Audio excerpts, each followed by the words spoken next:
Desde su colección Tutti Frutti hasta estuches con joyas, la casa de joyería de lujo francesa se ha apropiado durante mucho tiempo de las influencias orientales, llamándolo intercambio estético. En un desfile de moda en París en enero de 2022, el rapero Pharrell Williams llevaba un par de gafas de sol con joyas con lentes en forma de gota que había diseñado a medida. Las gafas marcaron el comienzo de su muy esperada colaboración con la joyera de lujo Tiffany CO. Al inspeccionar más de cerca, los expertos en diseño se dieron cuenta de que las gafas de sol eran réplicas de gafas de la dinastía Mughal india del siglo XVII con lentes esmeralda, que una subasta de Sotheby's había presentado en 2021. La gente pronto acusó a Williams y Tiffany CO por apropiación cultural. Solo un mes después, Tiffany CO se metió en problemas de nuevo. En febrero, el diseñador de joyas de lujo Cartier, con sede en Francia, demandó a Tiffany CO. Porque un ex empleado se había unido a Tiffany's y supuestamente se había llevado consigo los secretos comerciales de alta joyería de Cartier. La situación es especialmente irónica porque Cartier, desde principios del siglo XX, ha utilizado durante mucho tiempo el arte islámico e indio como inspiración para crear algunas de sus piezas de joyería más icónicas y premium. Una pulsera Tutti Frutti, por ejemplo, con coloridas piedras de la era mogol, se puede vender por más de $2 millones a día de hoy. El ascenso de Cartier, y la resistencia de su marca, se debe en parte a su elección de cooptar referencias visuales islámicas e indias.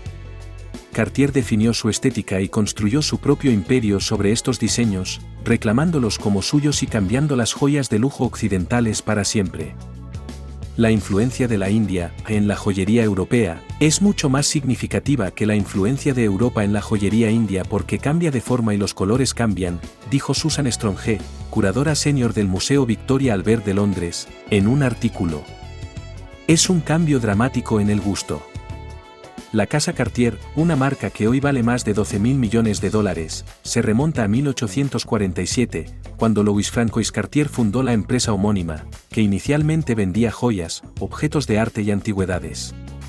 Sin embargo, sus nietos Louis, 1875 a 1942, y Jacques, 1884 a 1941, fueron los responsables de traer influencias orientales a Cartier.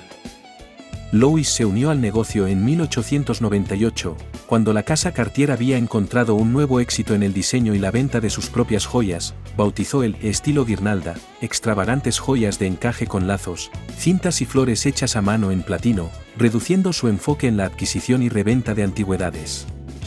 Mientras tanto, a finales del siglo XIX y principios del siglo XX, la Europa colonial estaba experimentando un cambio social de la moral victoriana hacia el modernismo. La actuación de Scheherazade en 1910 por los Ballets Rassis en París, basada en Las Mil y Una Noches, fue un fenómeno cultural lleno de disfraces como pantalones de harén, turbantes y tocados de lujo y ricos en texturas. El colapso del Imperio Otomano en 1922 llevó a una afluencia de pinturas, manuscritos y artefactos reales nunca antes vistos de Irán y el resto del Golfo Pérsico a Europa, concentrados en París, creando un mercado para coleccionistas como Louis Cartier.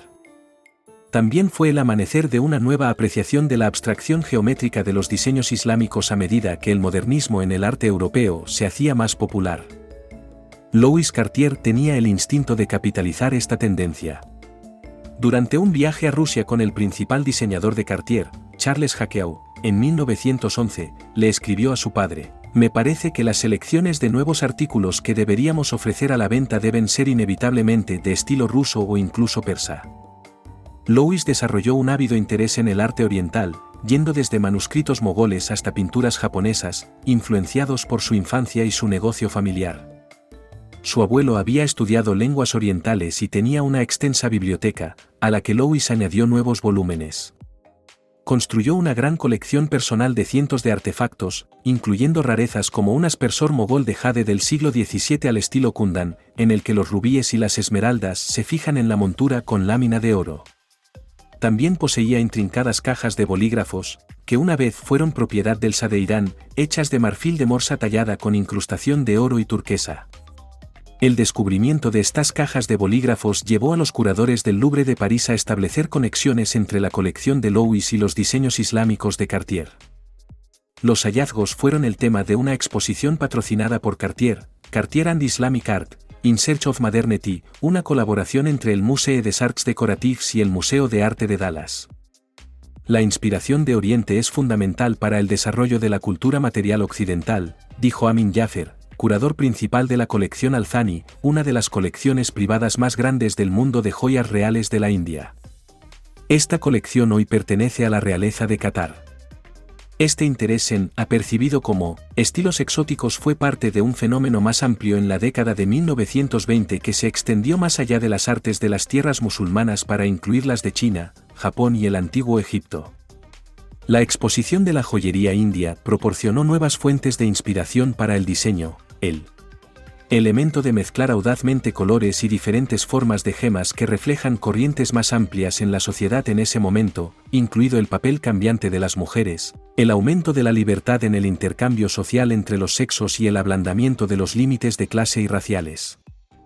Jack, por otro lado, disfrutó viajando y llegó a la India en 1911 para asistir al Delhi Darbar, la coronación del rey Eduardo VII como emperador de la India. También visitó Bahrein, una expedición rara cuando viajar entre Europa y Asia aún no era común. A través de sus viajes, estableció importantes relaciones comerciales para obtener perlas naturales, entonces muy codiciadas, de Bahrein y esmeraldas, zafiros y rubíes de la India. Durante los frecuentes viajes que hizo a la India hasta finales de la década de 1930, también estableció amistades estrechas con miembros de la realeza india como el Maharaja de Nawanagar y el Maharaja de Patiyala, algunos de los mecenas más ricos de Cartier. Parte del éxito de Cartier dependía de su capacidad para hacerse amigo de los ricos y poderosos, que serían sus mecenas en los buenos tiempos. En los malos tiempos, la misma élite vendería sus joyas a Cartier, que podría ser discreto al revenderlas, a veces de formas completamente diferentes. Una de las gamas más icónicas de Cartier, la colección Tutti Frutti, comenzó como un collar para la reina Alejandra de Inglaterra en 1901. Acababa de recibir vestidos indios y estaba buscando joyas para acompañarlo. El emparejamiento de piedras preciosas de colores como rubíes, esmeraldas y zafiros tallados en hojas, flores y bayas fue un uso directo de una tradición mogol del siglo XVI. Los visitantes pueden encontrar motivos similares en las incrustaciones de mármol de la arquitectura mogol, como el Taj Mahal. A principios del siglo XX, la colección no se llamaba Tutti Frutti, sino que aludía a sus orígenes indios. Por ejemplo, un collar Tutti Frutti de 1936 para la cantante Daisy Fellons se llamaba Collier Hindou y presentaba un cordón de seda ajustable, un leaf sobre la técnica india del cierre. Pero la audacia del nuevo estilo llevó a la Vogue británica en 1935 a llamar a los diseños esplendor bárbaro. Cartier también se ganó a los clientes indios porque había inventado el reloj de pulsera moderno. Antes, la mayoría de la gente usaba relojes de bolsillo, y usaba el platino como montura en lugar del oro más común en la India. Comenzando con un reloj de platino que Jack vendió al Maharaja de Nawanagar durante su viaje en 1911, la realeza india comenzó a encargar a Cartier que restableciera sus piedras en entornos de platino y diseñara nuevas piezas. Un resultado de estas relaciones fueron diseños como el collar Nawanagar, una doble cadena de diamantes masivos que Cartier creó en 1933 para el Maharaja Ranjit Singh Jadeja, que Cartier llamó la cascada de diamantes más preciosa conocida en la historia. Una recreación del collar aparece en la película de 2018 Ocean's 8. Jack hizo muchos viajes a la India, Oriente Medio y Egipto cada pocos años entre 1911 y finales de la década de 1930, recogiendo textiles, manuscritos, pinturas en miniatura y placas de esmalte para la colección de la Maison. Los diseñadores de los talleres de Cartier en Europa tuvieron acceso a esta colección y comenzaron a adoptar características como la técnica flexible de abalorios indios, la tradición mogol de borlas con joyas, el uso de gemas ásperas y sin pulir y el formato del sarpanch, o agret, y las bazubans, o brazaletes, en nuevos entornos de joyería. En la década de 1930, a medida que el estilo indio de joyería se hizo más popular, las ediciones británicas y estadounidenses de diciembre de 1934 de Vogue presentaron un artículo, Las joyas de la India vienen al oeste. Cartier comenzó a comprar piezas de joyería de la India y luego a desmontar y volver a montar los elementos en diferentes entornos. Un conjunto de joyas comprado por la diseñadora de moda Elsa Schiaparelli en 1935 a Cartier se creó utilizando un cinturón comprado en el Aga Khan en 1929. El cinturón se dividió en 48 elementos diferentes y se convirtió en un collar, pulseras, pendientes y una tiara. Durante este mismo tiempo, los movimientos artísticos como el cubismo estaban empujando el arte occidental del realismo a la abstracción. El estilo islámico no figurativo, o estilo árabe, como lo llamaba Cartier, compuesto por estrellas y formas de medallones redondeadas o hexagonales, encaja con esta estética moderna. Cartier usó los mundos islámico y moghul para empujar los límites del diseño. Anteriormente, el verde y el azul rara vez se veían juntos, pero gracias a la cerámica de color que se encuentra en el mundo islámico, de repente el turquesa y el lapislázuli se estaban frotando en muchos diseños, dijo Sophia Stevens, subdirectora y especialista en joyería de Sotheby's en Dubái. Un collar de 1947 encargado por el duque de Windsor en amatistas, diamantes y turquesa representaba un dibujo en el techo de la mezquita Nasir al-Mulk en Shiraz, Irán. Estos temas continúan hoy. Piensa en las joyas de la colección 2018 de Cartier, donde una selección de las piezas incorpora curvas arabescas que asientan a las formas de las hojas que se encuentran en el arte islámico. Louis Cartier llamó a esta yuxtaposición de colores y estilos arabescos su decoración de pavor real.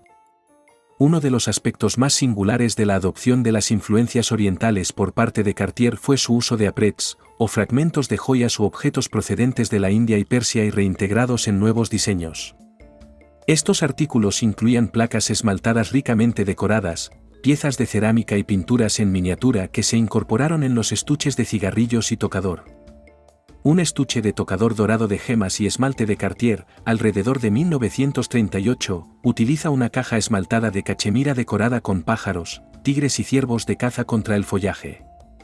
Aquí, Cartier simplemente agregó un cierre de jade coronado por un disco de lapislázuli más pequeño y un pulgar de rubí cabujón. El diseño y los colores contrastantes son una firma simple pero inconfundible del estilo de la Maison, dijo Stevens. Los historiadores argumentan que aquí es donde Cartier se separó de otros diseñadores como Mauboussin, Boucheron y Chaumet, que diseñaron en el estilo indio o árabe mientras era popular, pero más tarde lo abandonaron. Estas otras casas también disfrutaron del patrocinio de la realeza india, pero ninguna otra Maison en la Place Vendôme de París absorbió el lenguaje creativo de Oriente en su identidad de diseño como Cartier. La pasión de los hermanos Cartier por la región, su fácil acceso a las piedras preciosas y colecciones reales, y su mayor escala los prepararon para el éxito. Cartier también continuó absorbiendo los estilos consecuentes, por ejemplo, los diamantes pulidos y el esmalte negro del Art Deco, en sus influencias orientales, creando su propio modismo.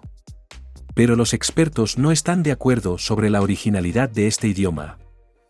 La palabra inspiración es una idea muy francesa, dijo Pierre-Alexandre Delooz, arquitecto y profesor asociado adjunto del Instituto Prat. Hay mucho significado enmascarado por esa palabra, especialmente cuando se trata del mundo muy enrarecido de los clientes de alta joyería de lujo, que estaban viendo sus imperios llegar al clímax y desmoronarse.